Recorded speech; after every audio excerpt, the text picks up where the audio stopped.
चंदन अबरू सुगंध का उपटन लगवा लो।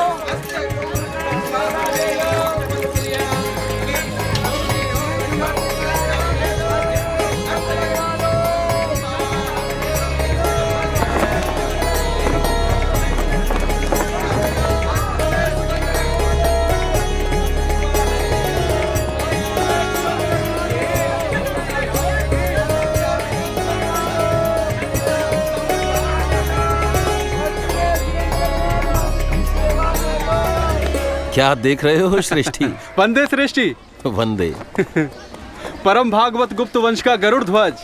गुप्तों के इस विष्णु वाहन गरुड़ ने उड़ान क्या भरी कि पूरा गुप्त साम्राज्य कला साहित्य शिल्प और समृद्धि का अधिष्ठान हो गया है।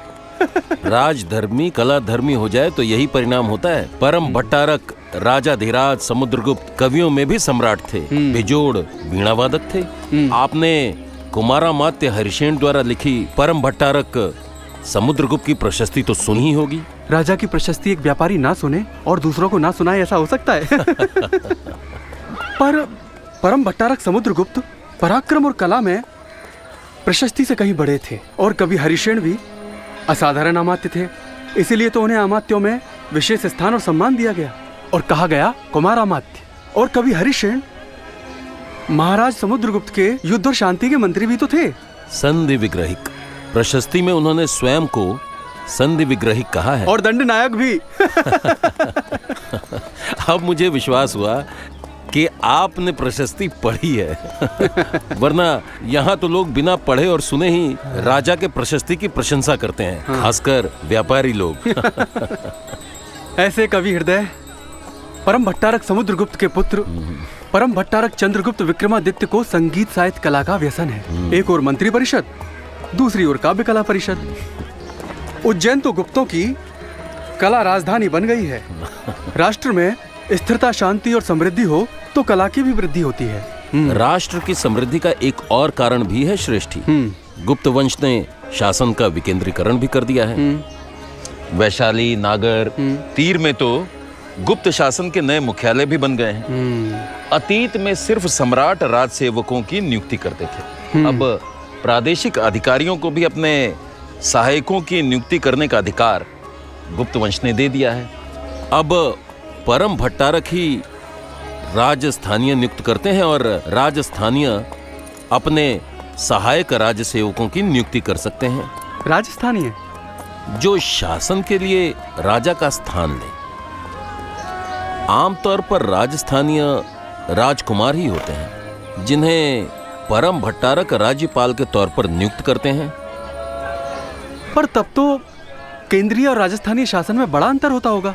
राजस्थानीय केंद्रीय जैसा ही होता है। प्रादेशिक शासन में भी कुमारामात्य होते हैं। अब कोई कुमारामात्य केंद्रीय सेवा में हो तो उसे परम भट्टारक पादीय कुमारामात्य कहते हैं, और प्रादेशिक सेवा में नियुक्त हो तो उसे युवराज पादीय कुमारामात्य कहते हैं।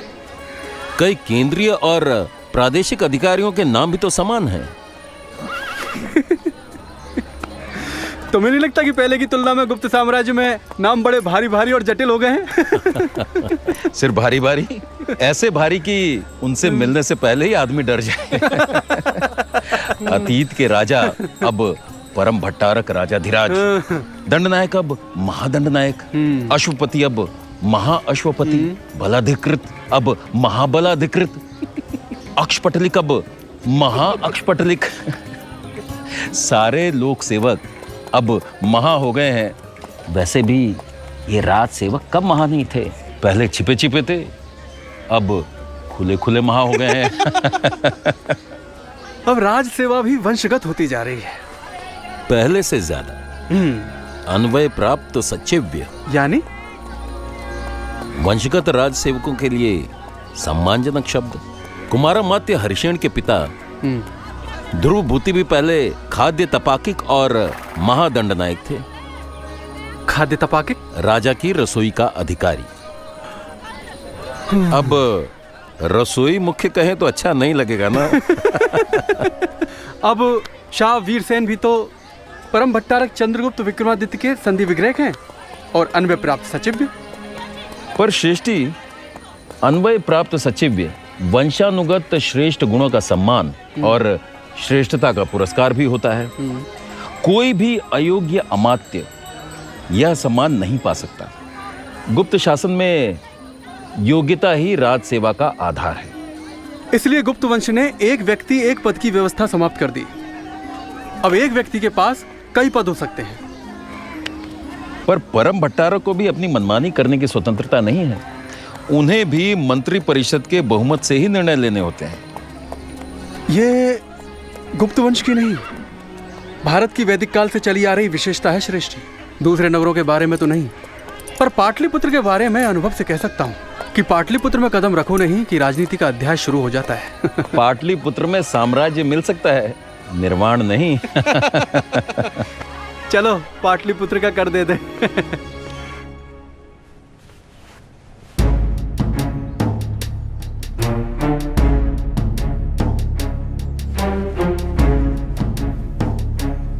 ताम्र शासन में अशुद्धि है और अस्पष्ट है अक्षपटलिक। यह तुरंत निरस्त किया जाए और नया ताम्रपत्र बनवाया जाए। शासन भूमि दान में दे रहा है, इसका अर्थ यह नहीं कि दान पाने वाले के पास ऐसा आदेश रहे जिस पर शासन के अधिकार पुरुष भविष्य में विवाद कर सके। युवराज भट्टारक, इन आदेशों को भी ताम्रपत्र में उत्कीर्ण कराइए।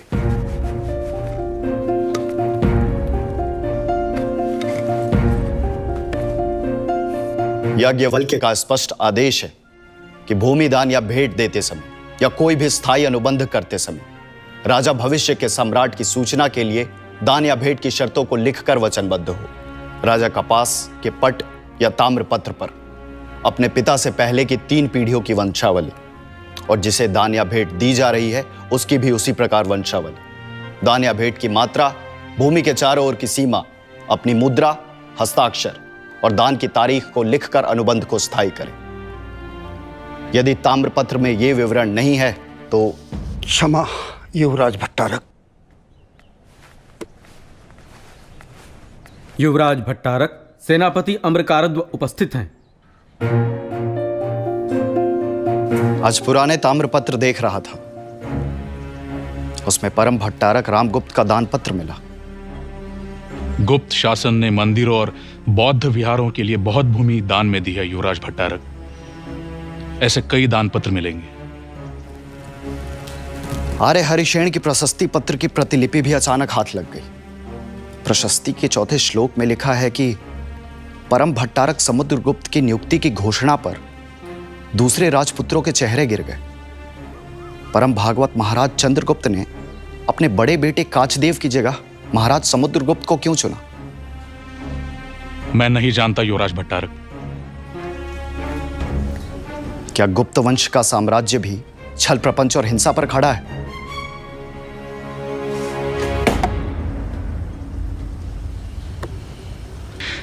आज ये प्रश्न क्यों युवराज भट्टारक? क्योंकि मैं स्वयं से प्रश्न करना सीख रहा हूं सेनापति। वैशाली गणतंत्र को साथ में रखने के लिए महाराज समुद्रगुप्त को युवराज घोषित करना जरूरी था। महाराज समुद्रगुप्त की माता साम्राज्ञी कुमार देवी वैशाली की लिच्छवी थी। लिच्छवियों को साथ रखने के लिए कुमार काचदेव को उत्तराधिकार से वंचित कर दिया गया।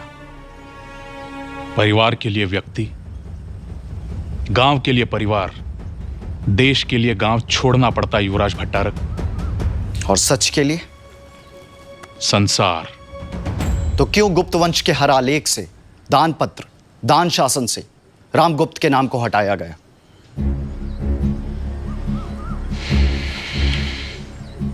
मैं इसका उत्तर नहीं दे सकता।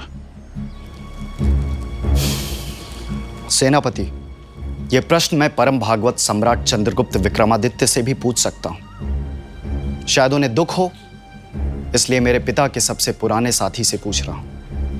और आप मेरे लिए सिर्फ सेनापति नहीं, काका भी। रक्त से नहीं, पर शायद उससे बढ़कर। परम भट्टारक का वो दान पत्र मिलते ही कर्मचारियों के होश क्यों उड़ गए? क्यों उसे तुरंत नष्ट करने के लिए वे प्रार्थना करने लगे? क्योंकि कोई स्वर्गीय रामगुप्त का नाम नहीं लेना चाहता। क्यों? महाराज रामगुप्त परम भट्टारक चंद्रगुप्त के बड़े भाई थे, पर छोटे भाई के लिए ईर्ष्या से भरे हुए। जो कुमार चंद्रगुप्त को चाहिए वही कुमार रामगुप्त को चाहिए था। देवी ध्रुव स्वामिनी कुमार चंद्रगुप्त की वाग्दत्ता थी, पर मैं अपनी मां के बारे में कोई भी सच सुन सकता हूं काका। रामगुप्त उनकी अभिलाषा करते थे।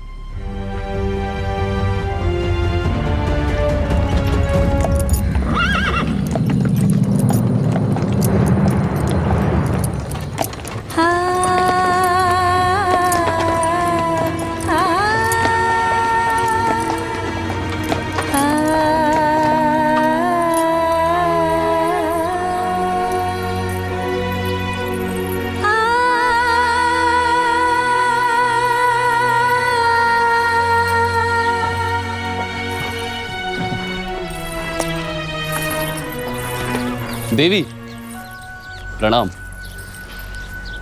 आपके विहार में असमय विघ्न डालने के लिए क्षमा चाहूंगा, पर कुमार का आदेश था कि मैं बिना देरी के आपकी सेवा में उपस्थित हूं। कहो, क्या आदेश दिया है कुमार ने? कुमार ने आपके लिए उपहार भेजा है। उपहार?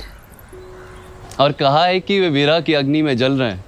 चंदन का लेप, कमल की शीतलता, वन लताओं की छा, गंगा का जल भी उनके हृदय की अग्नि को शांत नहीं कर पा रहा। अब आपके मीठे और प्रेम भरे वचन ही उनके अशांत मन को शांत कर सकते हैं। इसीलिए वे आपसे तुरंत मिलना चाहते हैं। आप उनसे प्रमद वन में जल्दी ही भेंट करने का समय बताएं। उपहार। क्या हो गया है कुमार को? अभी अभी तो उनसे मिलकर लौटी हूं मैं। प्रेम भी विचित्र होता है, कब किस मार्ग पर चल दे कहना कठिन होता है। मन का क्या, कभी इस रहा कभी उस रहा। ये कैसी बहकी बहकी बातें कर रहे हो तुम? या तो कुमार चंद्रगुप्त स्वस्थ नहीं है, या फिर तुम कुछ झूठ रच रहे हो। अब मैं कुमार चंद्रगुप्त का नहीं, कुमार रामगुप्त का बिट्टू देवी। क्यों?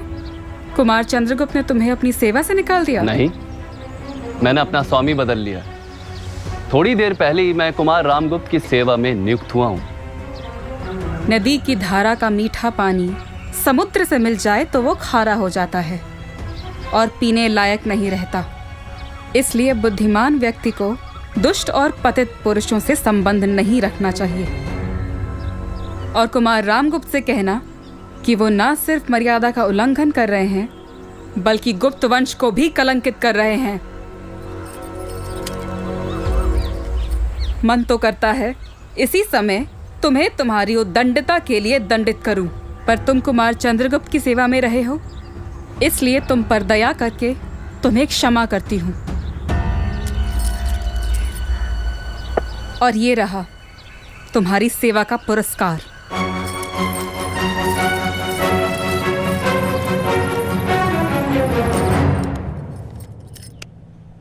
मुझे वचन दो कि तुम रामगुप्त से कुछ नहीं कहोगे।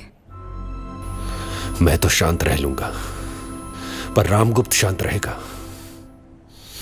इसका वचन किससे लूं? मैं ये प्रसंग भुला दूंगी, तुम भी भुला दो।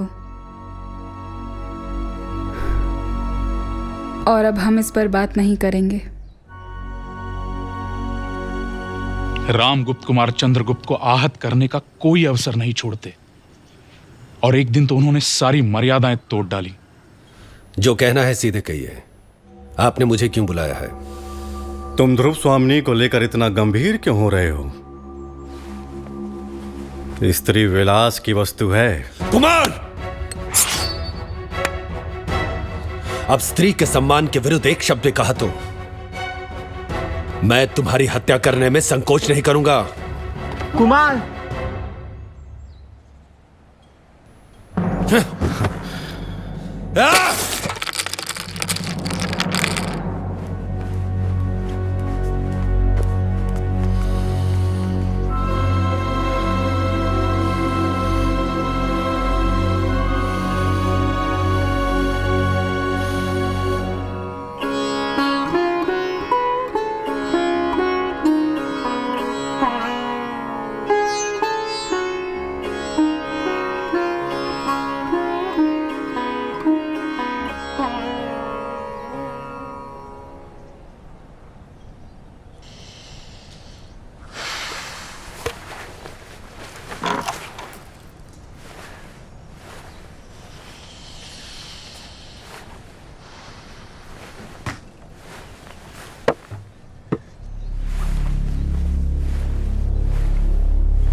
अभागे पतंगों की तरह आग में मत कूदो, उसे ही छुओ जिसे सुरक्षित रहकर छुआ जा सके। पतंगा आग में कूदकर क्या पाता है? सिर्फ जलना और खाक हो जाना। राज प्रतिष्ठा और राज गौरव पाना आसान नहीं कि जिसके प्रति सभी निष्ठा व्यक्त करें। मर्यादा का जरा सा भी उल्लंघन करने पर यज्ञ जैसे पवित्रता पर भी कलंक लगता है। तुम दोनों आपस में लड़ते रहोगे तो प्रजा की रक्षा कौन करेगा?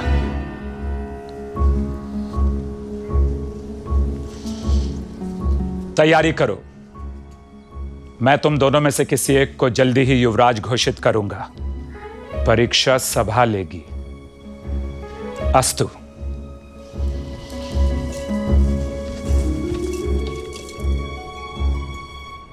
जब युद्ध अनिवार्य हो जाए तो उसे पूरे मन से लड़ना चाहिए, फिर परिणाम चाहे जो भी हो। मैं हारने के लिए नहीं, जीतने के लिए लड़ रहा हूं। तुम लोग उपदेश ही देते रहोगे या प्रश्नों के बाण भी चलाओगे? अरे मैं तो भूल ही गया था कि कुमार को परीक्षा की तैयारी करवानी। एक बात तुम लोग कान खोलकर सुन लो। युवराज बनने के बाद तुम लोग युवराज के मंत्री परिषद के सदस्य बनने की अभिलाषा नहीं रखोगे। महाराज, मुझे साम्राज्य दे दो। दे दोगे? कर्म से ब्राह्मण हूं, गिदड़ों को शेर का स्थान दे दोगे? श्वान क्यों नहीं कहा? भीष्म ने श्वान कहा है। अरे प्रश्न करो।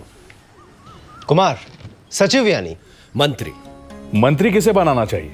जिसकी राष्ट्रभक्ति पर प्रश्न न किया जा सके। प्रतिष्ठा, महिमा, उत्साह, ऊर्जा की शक्ति से श्रेष्ठ क्या है? मंत्र शक्ति, सलाह की शक्ति। उदाहरण? काव्य, जिनके पास महान प्रतिष्ठा थी, उत्साह था, उन्हें आचार्य बृहस्पति की सलाह से देवताओं ने पराजित किया। ये काव्य कौन है भाई? आचार्य शुक्र का दूसरा नाम। मंत्र शक्ति का कोई और उदाहरण?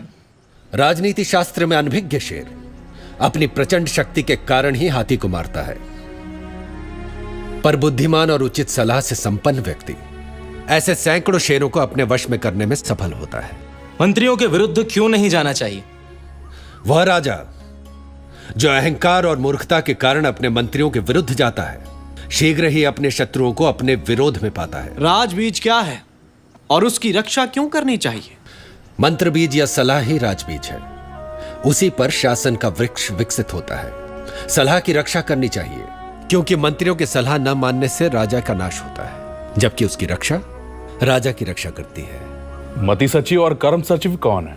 मति सचिव और कर्म सचिव मंत्री और कार्यकारी अधिकारी हैं, जिन्हें अमात्य वर्ग से चुना जाता है। क्या राजा को सलाह सिर्फ मंत्रियों से ही लेनी चाहिए? नहीं, राजा को सलाह मंत्रियों के अलावा राज सेवकों से भी लेनी चाहिए। क्या मंत्रियों की सलाह मानना राजा के लिए अनिवार्य है? पुरोहित और मंत्रियों द्वारा लिए गए निर्णय का राजा को सम्मान करना चाहिए, पर उनकी सलाह स्वीकार करने या अस्वीकार करने के लिए राजा स्वतंत्र है। मंत्रिपरिषद में मंत्रियों की संख्या कितनी होनी चाहिए?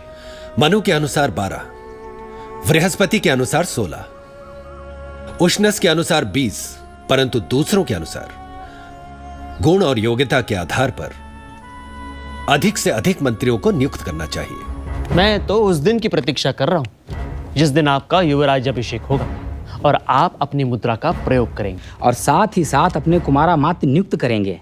अभी से उत्सव मत मनाओ, आगे प्रश्न करो। अक्षपट लेख का कार्य क्या है? भूमि क्रय विक्रय और भूमि से होने वाली आय को पंजीकृत करना। सभ्य कौन है? सभा का सदस्य। सभा का कर्तव्य क्या है? सभा का मुख्य कर्तव्य है राजा के उत्तराधिकारी की नियुक्ति। राजा के विचार निमित्त सभा में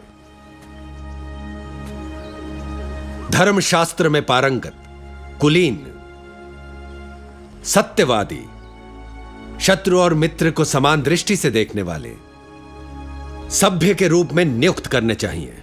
सभा में कौन प्रतिष्ठित होता है? सभा में धर्मशास्त्रों द्वारा धर्म प्रतिष्ठित होता है। धर्म का मूल? राजा। सभा में नहीं जाना चाहिए, अगर जाना है तो सत्य कहना चाहिए। सभा में जाकर कुछ ना कहना या असत्य बोलने से मनुष्य पाप का भागी होता है। जो सभ्य सभा में जाकर मौन रहते हैं या सच नहीं बोलते, वे झूठे होते हैं।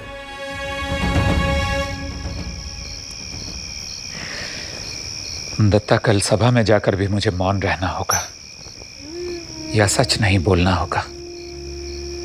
क्या यह अपराध नहीं होगा? अब ये उधेड़बुन क्यों भट्टारक?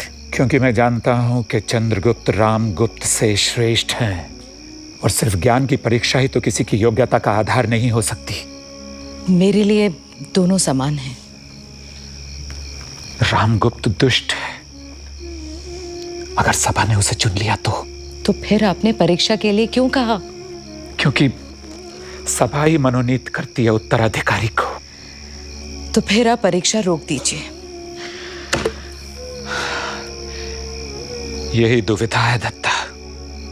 सभा ने मेरे तुल्य कुलज काचदेव की जगह मुझे चुना था, जबकि वो बड़े थे, सौतेले थे, लेकिन वैशाली को प्रसन्न रखना मेरे पिता और राजनीति की विवशता थी। आज तक मैं इस प्रश्न का उत्तर नहीं ढूंढ पाया कि क्या सभा ने मेरे बड़े भाई के साथ अन्याय किया। सभा ने सही निर्णय लिया था। आपने गुप्त वंश की पताका चारों दिशाओं में फहराई है। आपने दोनों को समान अवसर दिया है। अब निर्णय चाहे जो भी हो, आप उसे स्वीकार करें। काश मेरी मां ने अपने सौतेले पुत्र का पक्ष लिया होता तो आज मेरे लिए दुविधा नहीं होती।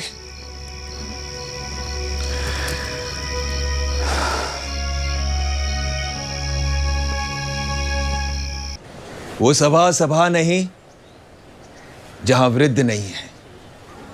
वो वृद्ध नहीं जो धर्म नहीं बोलते हैं। वो धर्म नहीं जहां सत्य नहीं। और वो सत्य नहीं जो छल कपट से भरपूर है। इसलिए यह सभा कुमार रामगुप्त और कुमार चंद्रगुप्त की परीक्षा कर परम भट्टारक को योग्य उत्तराधिकारी सूचित करें।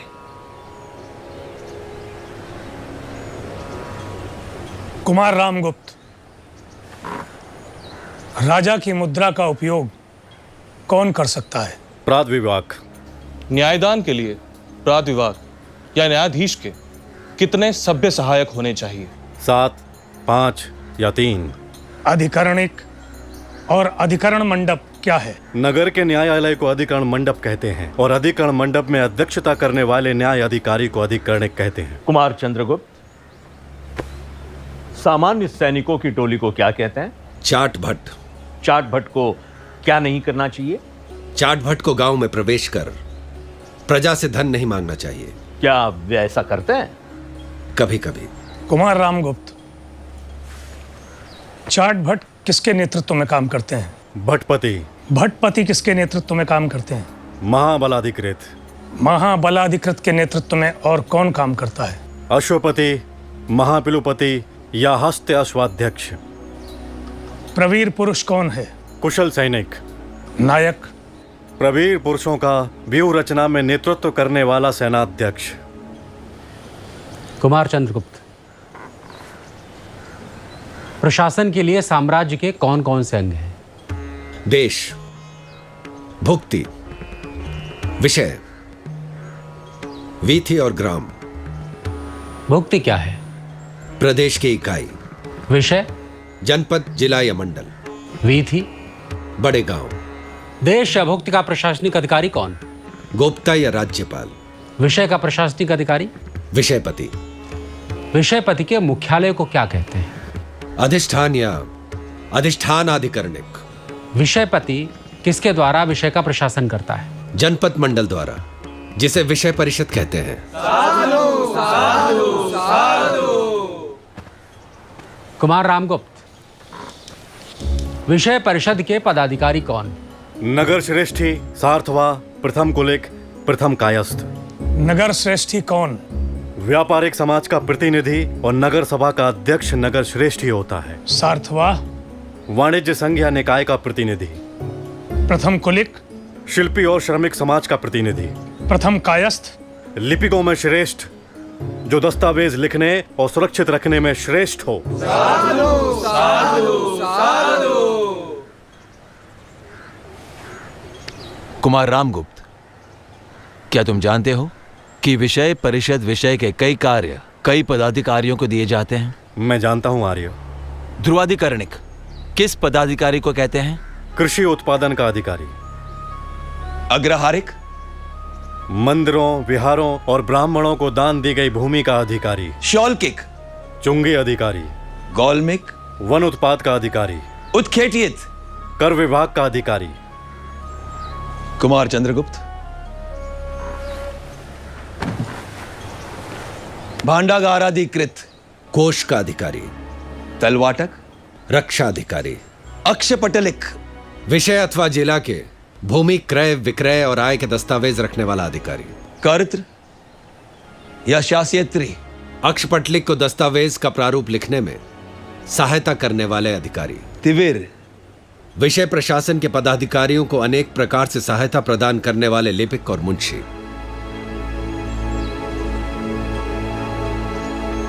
आयुक्तक?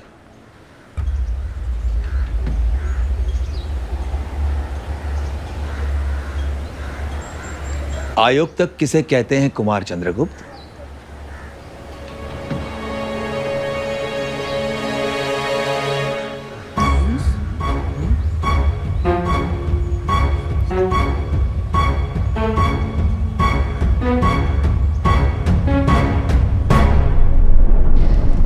मेरी एक प्रार्थना स्वीकार करेगा चंद्र? मां बेटे को आदेश देती है, प्रार्थना नहीं करती। अम्ब, तेरे पिता तुझे युवराज देखना चाहते हैं, पर अपने बड़े भाई को उत्तराधिकार से वंचित रखने के कारण आज भी अपराध बोध से ग्रस्त हैं। आप किसे युवराज देखना चाहती हैं? तुम्हारे पूर्वज अयोध्या वासी रहे हैं चंद्र। एक बार अपने बड़े भाई को अवसर दे दे, आगे तेरी इच्छा।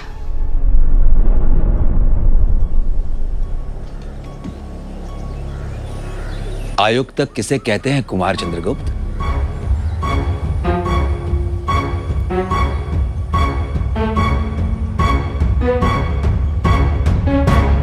क्या तुम्हें उत्तर पता नहीं है कुमार? नहीं।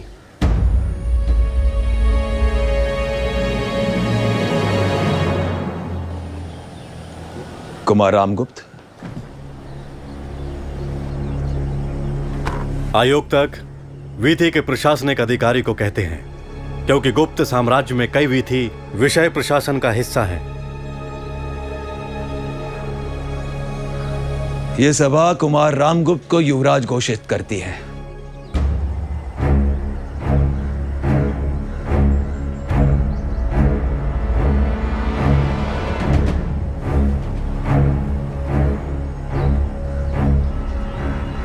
युवराज रामगुप्त की सदा विजय हो।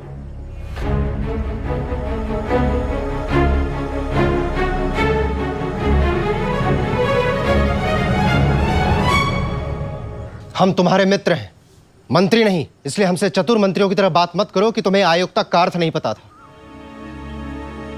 मैं इस विषय पर कोई बात नहीं करना चाहता। इस तरह तो साम्राज्य नहीं, देवी ध्रुव स्वामिनी भी तुम्हारी नहीं रहेगी। इस समय मुझे अकेला छोड़ दो।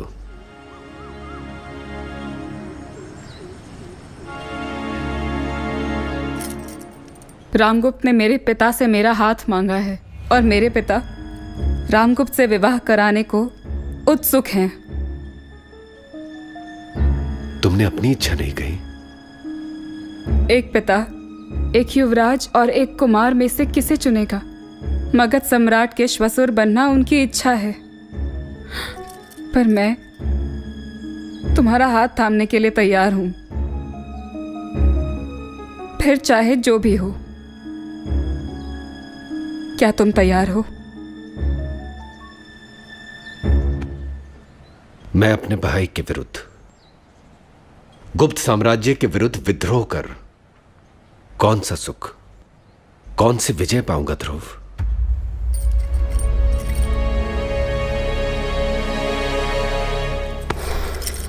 कायर हो तुम।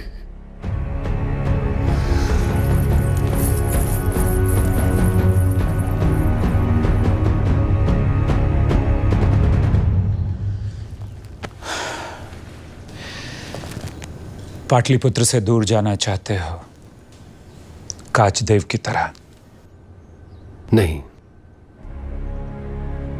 बस कोई उत्तरदायित्व चाहता हूं। जिसे आयोग तक का अर्थ नहीं मालूम, उसे क्या बनाऊं? गोप्ता, भुक्तिपति, विषयपति? क्रमिल विषय में भूमि को लेकर ग्रामिकों में विवाद है। उसे सुलझाने के लिए तुम्हें दुतक बनाकर भेज सकता हूं, पर क्या तुम ग्राम, वीथी और नगर व्यवस्था से परिचित हो? हां परम भट्टारक। परीक्षा लूं?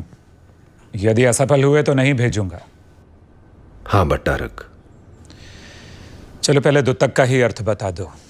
वह राज सेवक जो विषय प्रशासन और ग्राम प्रशासन के बीच भूमि संबंधी क्रय विक्रय, दान और विवादों के निपटारे के लिए नियुक्त किया जाता है। ग्राम शासन के प्रमुख को क्या कहते हैं? ग्रामयक, ग्रामिक या ग्रामाध्यक्ष। अष्ट कुलाधिकरण क्या है? ग्राम न्यायालय जो 8 न्यायाधीशों द्वारा संचालित होता है। पुस्तपाल, भूमि के दस्तावेज रखने वाला। पुस्तपाल की सूचना के आधार पर आयुक्तक भूमि क्रय विक्रय के प्रस्ताव को स्वीकार या अस्वीकार करते हैं। वलन कौशन, गांव में कर जमा करने वाला, राज्य का प्रतिनिधि। विषयपति को विधि प्रशासक की आवश्यकता क्यों होती है? बड़े गांवों का प्रशासन विषयपतियों द्वारा अकेले करना कठिन होता है, इसलिए उन्हें विधि प्रशासन द्वारा सहायता दी जाती है। विधि के मुख्य प्रशासक को क्या कहते हैं? आयुक्तक। आयुक्तक को प्रशासन में कौन सहायता करता है? विधि के महत्तर यानी बड़े बूढ़े, कुटुंबिन यानी गृहस्थ, पुस्तपाल, कायस्थ और कुलिक या कारीगरों का प्रतिनिधि। पुरपाल कौन है? नगर प्रशासक को पुरपाल, पुरोगा, नगर रक्षक या नगराध्यक्ष भी कहते हैं। वह नगर परिषद का अध्यक्ष होता है। सर्वाध्यक्ष साम्राज्य के मूल या राजधानी में प्रशासन के सभी कार्यालयों का अध्यक्ष।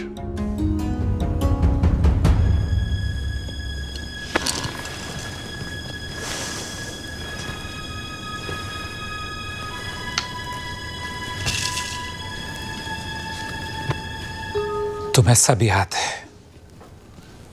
फिर आयुक्तक कैसे भूल गए?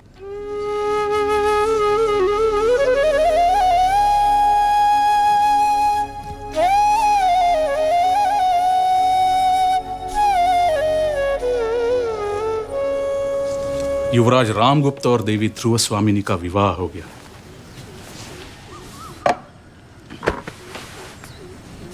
परम भट्टारक समुद्रगुप्त के स्वर्गारोहण के बाद रामगुप्त को गुप्त साम्राज्य का सिंहासन मिल गया और साम्राज्य को कुमार चंद्रगुप्त जैसा सिंहासन का सेवक।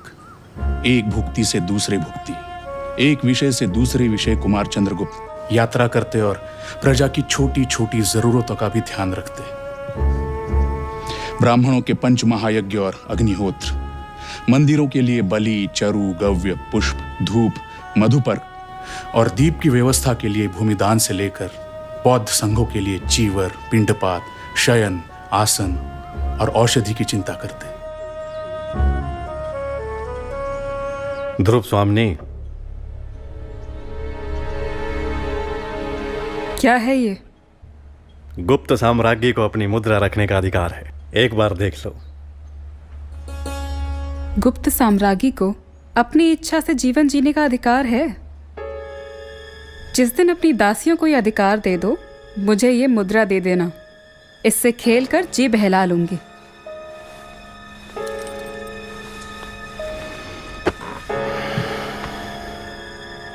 क्या चाहती हो? मुझ पर शासन करना या चंद्रगुप्त के लिए शासन में अधिकार? परम भट्टारक, मैं स्वयं पर शासन करना चाहूंगी। रही बात कायर चंद्रगुप्त की, तो वो स्वयं अपनी लड़ाई लड़ लेगा। आज भी चंद्रगुप्त का नाम सुनते ही तुम्हारे मन में चिंगारियां भड़कने लगती हैं। परम भट्टारक, मैं आपकी पत्नी हूं, पर आपसे प्रेम नहीं करती। अपमानित महसूस कर रहे हूं तो गला काट दीजिए मेरा। इतनी आसानी से?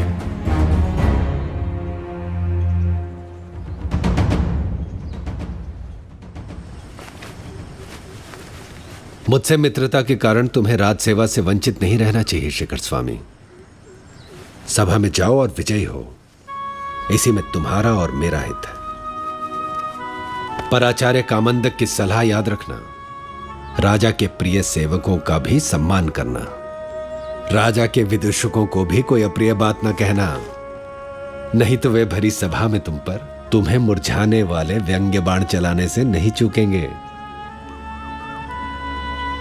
तुम्हारा पथ शुभ हो।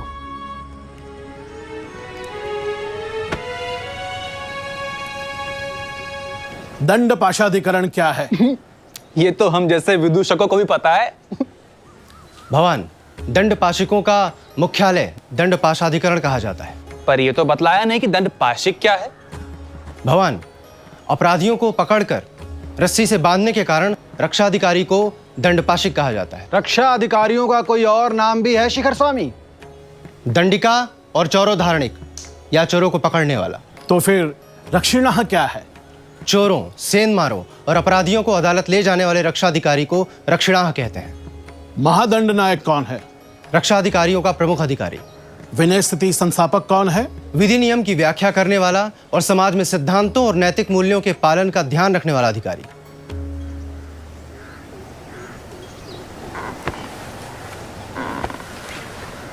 धर्माधिकारी कौन है? धर्म संबंधी विषयों का अधिकारी, जो वन में रह रहे सन्यासियों का भी ध्यान रखता है। ऊपरिक भगवान, भुक्ति का ज्येष्ठ अधिकारी, जिसके नीचे विषयपति कार्य करते हैं। कई बार राज्यपाल को ऊपरिक महाराजा भी कहते हैं। सामंत, भुक्ति या प्रदेश का प्रभारी मंत्री। पात्युपरिक, वही खाता का अधिकारी। औद्रांगिक, कर संग्राहक। भोगपतिक, यात्रा कर रहे राज अधिकारियों के लिए शाक, सब्जियां, दालें, दही, घी, फल आदि एकत्र करने वाला स्थानिक अधिकारी। तदायुक्तक, कोष का अधिकारी। साधनिक, ऋण और दंड के मामलों का न्याय अधिकारी। सिक्के ढालने वाले अधिकारी को क्या कहते हैं? हिरण्य समुदायिक। धर्मशाला सराय बनाने वाले और उसकी मरम्मत करने वाला अधिकारी। आवसथिक। मंदिर की संपत्ति का ध्यान रखने वाला अधिकारी। देवद्रोणी संवद। चंद्रगुप्त के मित्रों को क्या कहते हैं?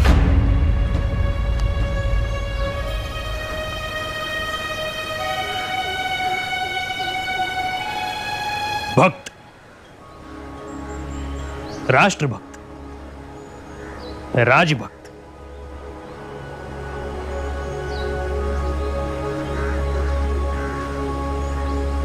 परम भट्टारक रामगुप्त विलास में और कुमार चंद्रगुप्त प्रजाहित और राष्ट्र का उत्कर्ष करने वाली कला, शिल्प, साहित्य के विकास में लगे थे कि अचानक रामगुप्त ने मालवा और सौराष्ट्र के शकराज रुद्रसिंह से युद्ध ठान लिया।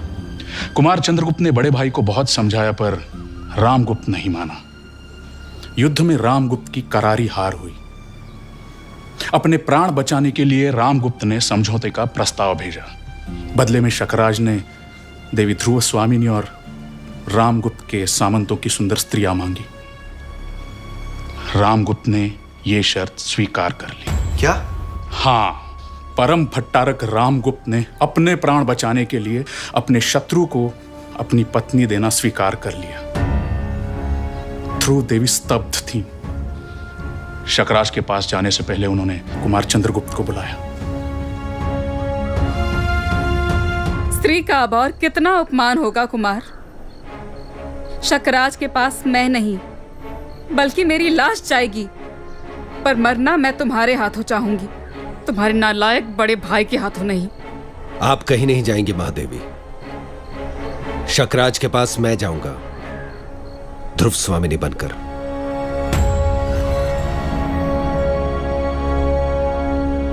उसके बाद कुमार चंद्रगुप्त और देवी ध्रुव स्वामिनी ने मिलकर शकराज के साथ छल करने की योजना बनाई। कुमार चंद्रगुप्त, वीरसेन, शिखर स्वामी, मैं और कुछ चुने हुए योद्धा स्त्री वेश में कुछ सुंदर गणिकाओं के साथ शकराज के खेमे में गए और कुमार चंद्रगुप्त ने शकराज को मार गिराया। शत्रु को मारकर लौटे कुमार चंद्रगुप्त को परम भट्टारक रामगुप्त ने बंदी बनाने का आदेश दिया। ध्रुव देवी ने उसी क्षण सारी मर्यादाएं तोड़ डाली और नई मर्यादाएं रच डाली। सुनो रामगुप्त, आज मैं पति को परमेश्वर मानने से इनकार करती हूँ। आज मैं तुम्हें पति के रूप में छोड़ रही हूँ। जो पति, जो भट्टारक अपने पत्नी के सम्मान की रक्षा न कर सके, उसे सिंहासन पर बैठने का कोई अधिकार नहीं। चंद्रगुप्त, मैं समुद्रगुप्त और दत्ता देवी की बहू तुम्हें आज्ञा देती हूँ कि मारो इस नालायक रामगुप्त को।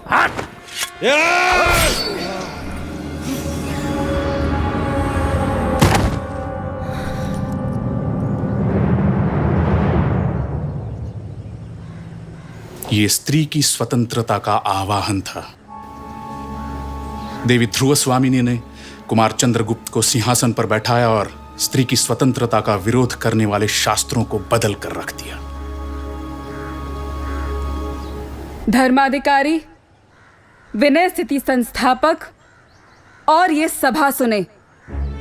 ये देह सत्य है और सत्य है इस देह का सुख।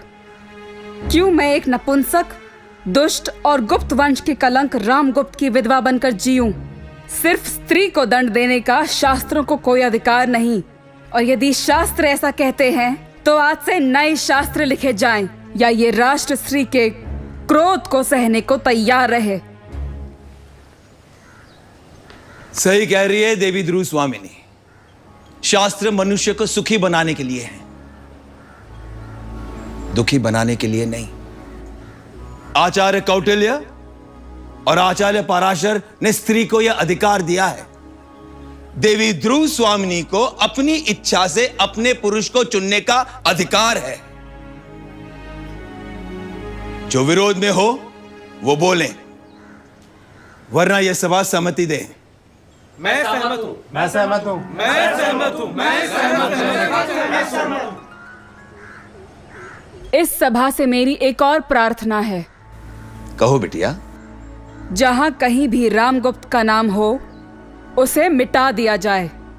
मैं सहमत हूं।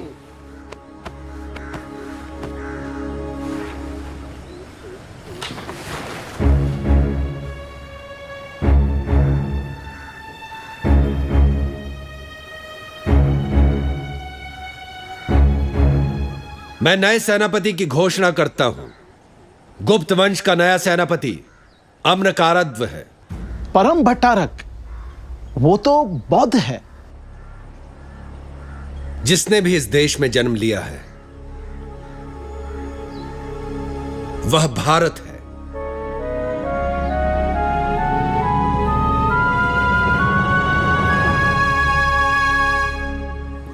देवी ध्रुव स्वामी ने परम भट्टारक शक्कारी चंद्रगुप्त से विवाह किया और परम भागवत गुप्तों का ये पौध सेनापति बना। सेनापति, जो भी गुप्त वंश के साम्राज्य में स्त्री का सम्मान, स्त्री की स्वतंत्रता का सम्मान और उसकी इच्छा का सम्मान न करे, उसका इतिहास में, वर्तमान में और भविष्य में नाम न रहे।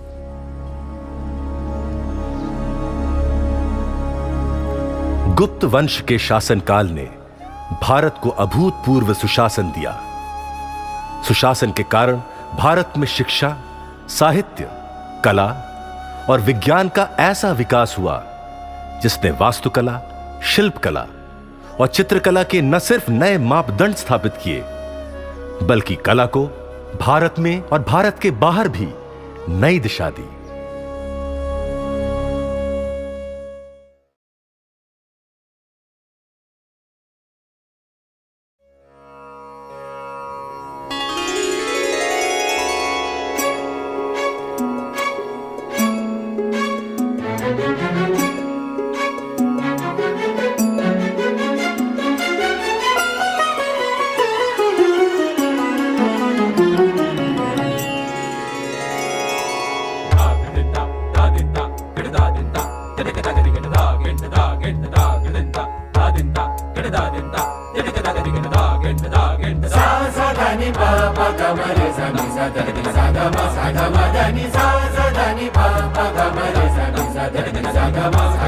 सा